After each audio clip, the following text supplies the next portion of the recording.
Gosta de estar bem informado? Apenas por tempo limitado temos uma oferta especial. Todos os conteúdos Observador com 52% de desconto.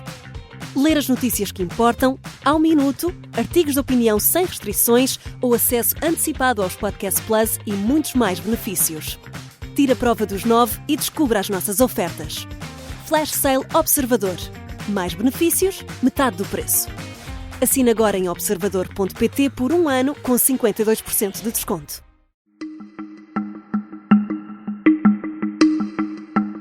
Esta é a história do dia da Rádio Observador. A política ambiental de Trump vai afetar-nos?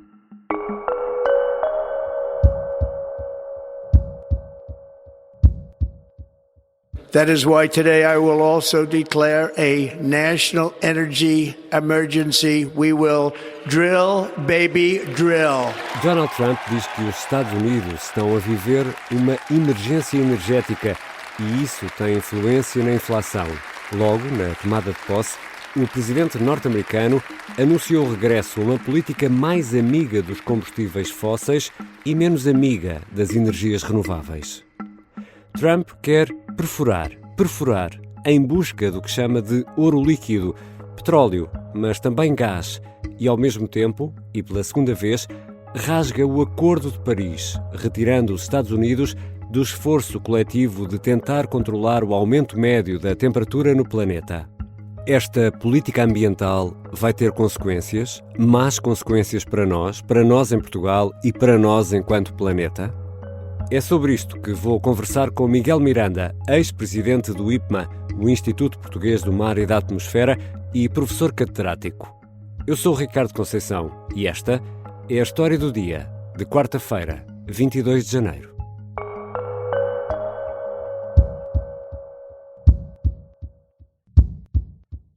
Bem-vindo, professor Miguel Miranda.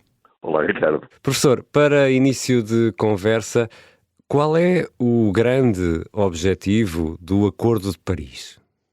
Bem, o Acordo de Paris é um tratado internacional que foi estabelecido em 2015 e que essencialmente tenta elencar as medidas que todos os países do mundo deveriam realizar de forma a que o aumento da temperatura média da Terra não ultrapassasse 1,5 graus. Uhum. E porquê 1,5 graus? Porque não 2 ou 3? Este 1,5 graus, francamente, é assim, tem um conteúdo científico, mas também tem um conteúdo político. Na verdade, do ponto de vista científico, era mais simples de encontrar outros indicadores, até mais claros e mais transparentes, mas para tornar a coisa simples, foi considerado que 1,5 graus era aquele tipo de alteração que era facilmente absorvido pelas diferentes sociedades. A verdade é que esse valor, penso eu, já terá sido ultrapassado. Isso trouxe alguma consequência visível? Não, deixe-me eu fazer aqui uma pequeníssima correção. Sim. Quando se fala de 1,5 graus em média. Em média, claro. E, portanto, já houve anos que ultrapassaram 1,5 graus, mas também houve anos abaixo de 1,5 graus. Ok, portanto, o que em atenua. Este 1,5 graus em média, em trend, será alcançado no ritmo atual dentro de 4 ou 5 anos. E só para termos uma ideia, se é que podemos pôr as coisas assim, em que lugar se situam os Estados Unidos nesta altura em relação aos países mais poluentes? Pronto, a situação é politicamente complicada, mas é bom que seja vista na sua globalidade. Obviamente que estes acordos políticos normalmente são um bocadinho, digamos, diferentes para as diferentes partes. Isto porquê? Porque a posição dos países com menor desenvolvimento, ou seja, que têm rendimentos inferiores, é de que o que é importante é que os grandes emissores de CO2 controlem essas emissões e que eles tenham a capacidade de ainda aumentar as suas próprias emissões de forma a aumentar o seu desenvolvimento. Isto é o racional. Claro que do ponto de vista dos países de maior rendimento médio, a questão levanta-se muitas vezes porque é que nós estamos a deixar alguém, por exemplo, queimar carvão, que é claramente um poluidor fundamental, obviamente, enquanto que nós próprios não estamos a ser autorizados, por exemplo, a fazer um mix entre vários tipos de energia na produção energética do país. Exato. Pronto, e este é um bocadinho a questão, digamos, a questão política. Os dirigentes dos diferentes países que respondem essencialmente perante as suas próprias populações, claro que têm leituras que são diversas. Por exemplo, a leitura que é feita pela nova equipa governamental americana é que os Estados Unidos não aceitam essas restrições porque querem desenvolver ainda mais a sua economia na perspectiva de que aderirem, por exemplo, à descarbonização, vai-lhes criar limitações na capacidade de desenvolvimento económico. O papel, e normalmente diz que, por exemplo, a China é que é o país que continua a poluir muito, eu penso que até foi invocado. Foi sim. Devo-lhe dizer que, de um ponto de vista, como lhe direi, totalmente independente, eu penso que aos portugueses aqui interessa mesmo um ponto de vista totalmente independente, é preciso dizer que, apesar de toda a retórica entre a China e os Estados Unidos, têm sido feitos progressos significativos. Nós não nos podemos esquecer, por exemplo, que o desenvolvimento que temos hoje em dia da utilização de fotovoltaico seria impossível se a China não tivesse a produzir fotovoltaico com os custos baixíssimos. Da mesma forma, a China está a fazer um plano brutal de energias renováveis, em particular eólica, que não tem quase paralelo no mundo. Portanto, se ler os discursos políticos mais sensatos, vê que todos os países percebem, penso eu, as pessoas menos inteligentes, que alguma coisa tem que ser feita. Caminho para lá é que é diferente. Eu já quero voltar a esse ponto da China, porque é muito interessante esse desenvolvimento que está a ser feito na China, mas podemos aqui resumir que Trump rasga o Acordo de Paris pela segunda vez, precisamente para satisfazer, não sei se posso pôr as coisas assim, uma clientela interna. É mais isso? Vamos lá ver. A descarbonização em si, do ponto de vista estritamente económico, não é necessariamente uma perca para o país. Ok? Não é necessariamente. Pode ser, mas não é necessariamente. Em particular, os países têm uma grande capacidade de inovação e ciência, têm sido capazes de desenvolver aproximações que estão progressivamente a ocupar todo o espaço da produção energética. Agora, é evidente que existem setores e existem populações que são atingidas. E não vale a pena nós... Eu detesto que se fujam a problemas reais. Claro. Quer dizer, claro que há setores, economias que vivem, por exemplo, do petróleo e do gás. Obviamente que vão ser atingidas, têm que ser atingidas. Agora, como é que se vão atingir é que são as diferentes formas políticas. Uma das coisas péssimas que aconteceu ao problema da mudança global foi a sua hiperpolitização. Isto não é um problema político, isto é um problema de geofísica. Científico. É um problema científico. Isso é inelutável. Podemos discutir as causas, o que se pode e não se pode fazer. A Terra está a aquecer. Agora, os caminhos que nós temos para, digamos, lidar com esse aquecimento é que podem ter tendências políticas diferentes e deve ser compreendido que isso tem que ser assim. Exatamente. Não se pode pedir a um dirigente chinês, ou a um dirigente americano, ou a um dirigente soviético, ou a um dirigente português, ou francês, que atuem todos da mesma maneira. A grande dificuldade é quando você está ao nível das Nações Unidas e precisa de um acordo global, tenta dividir o mal pelas aldeias. E algumas aldeias reclamam mais que outras.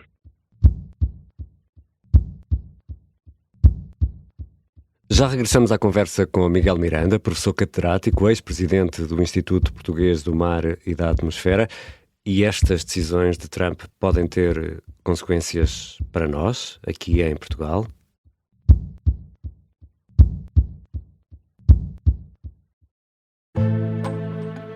O sargento na cela 7. O homem na cela 7 escapou à morte por pouco. Piratinha do ar. Eu já disse que ele só tem 16 anos.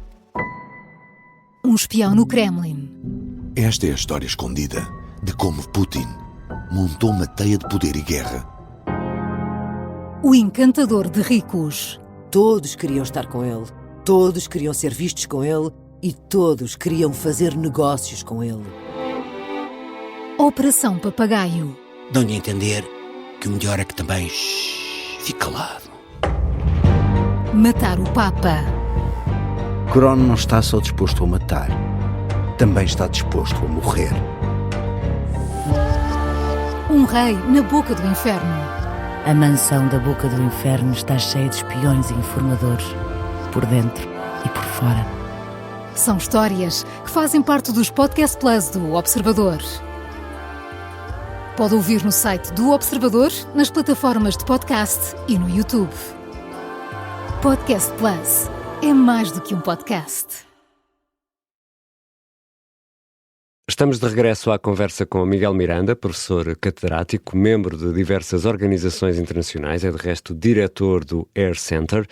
Professor, falávamos há pouco num desses argumentos de Donald Trump, que no fundo diz: se a China continua a poluir e não quer saber, porque é que teremos de ser nós a preocupar-nos com isso e a prejudicar a nossa indústria? Falava aí dos caminhos diferentes a nível político para tentar atingir o fim. Isto, apesar de tudo, dá alguma razão a Trump ou não lhe dá razão nenhuma? A minha preocupação não é dar razão a Trump nem tirar. Anote bem. O que eu considero... É uma provocação. O Trump é um provocador profissional e, portanto, eu nunca chegaria aos calcanhares dele na capacidade de exagerar. Mas a verdade é que, e eu compreendo que pode haver caminhos diferentes. Por exemplo, o papel do gás natural foi discutido muitas vezes como sendo uma fase intermédia e depois foi abandonado. Mas, na verdade, o que vai mandar sempre é a economia. O que vai mandar sempre é a economia. Portanto, quando a produção energética renovável for realmente mais competitiva do que a produção fóssil, ela vai dominar o mundo. Vai impor-se. Eu não penso que para os Estados Unidos, e espero que não seja essa a situação, se abandone no esforço todo de inovação e desenvolvimimento na área das energias renováveis, porque ele é muito importante para o mundo inteiro. Agora, a política tem as suas armadilhas e os seus modos de trabalhar.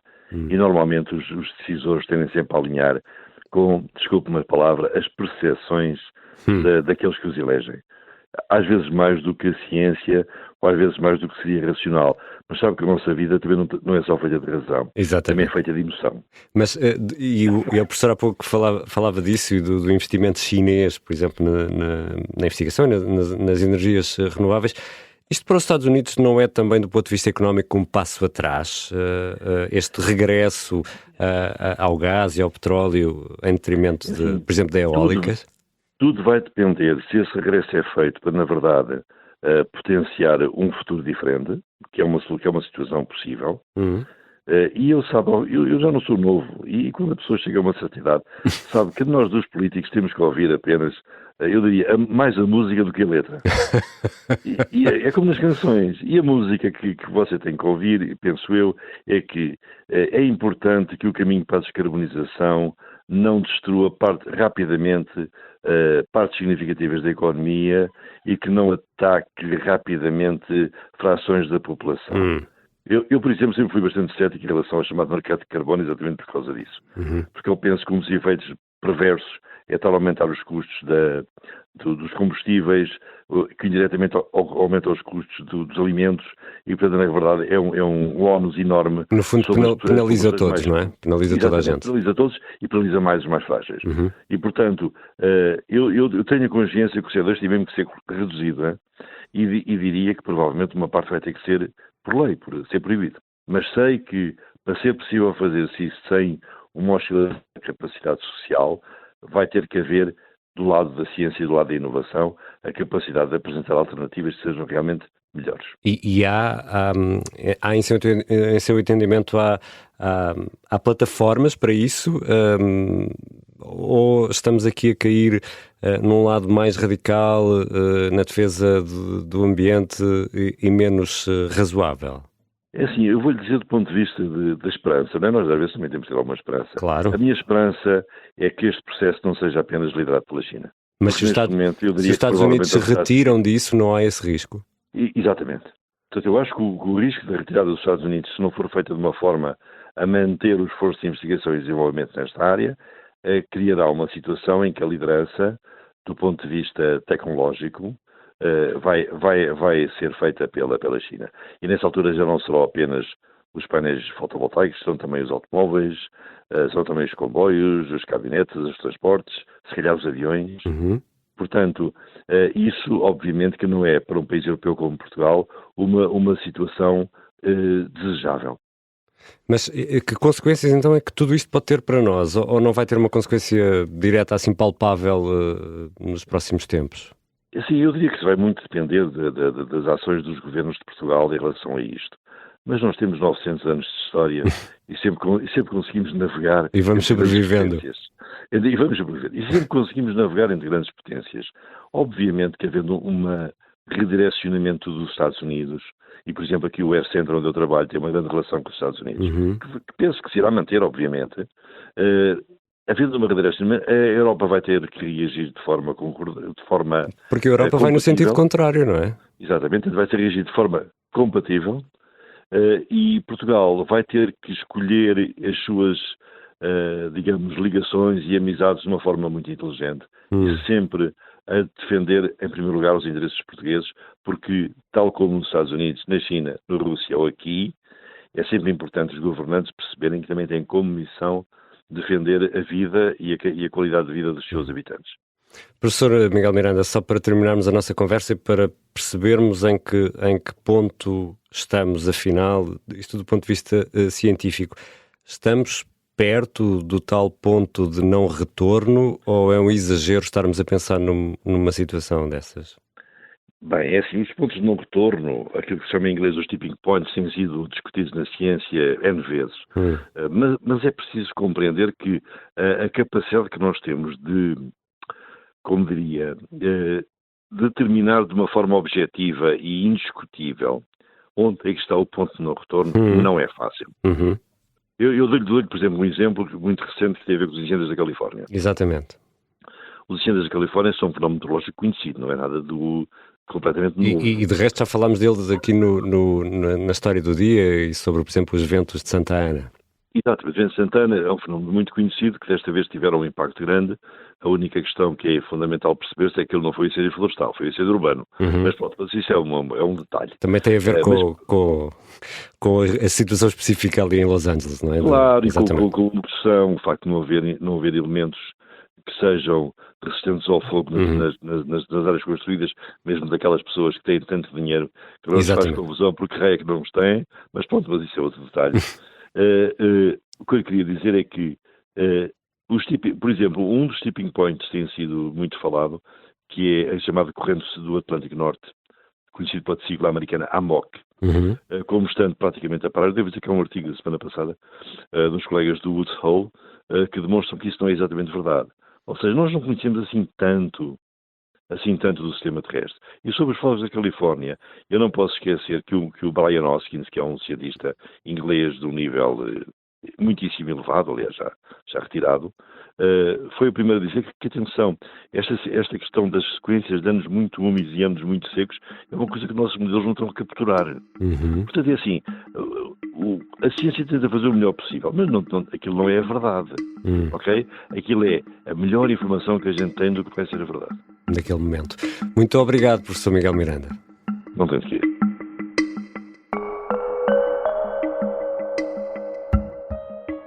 Miguel Miranda é o ex-presidente do IPMA, o Instituto Português do Mar e da Atmosfera. É também professor catedrático. Esta foi a História do Dia, que contou com a produção da Inês Galrito, sonoplastia de Matilde Andrade e Artur Costa. A música do genérico é do João Ribeiro. Eu sou o Ricardo Conceição. Até amanhã.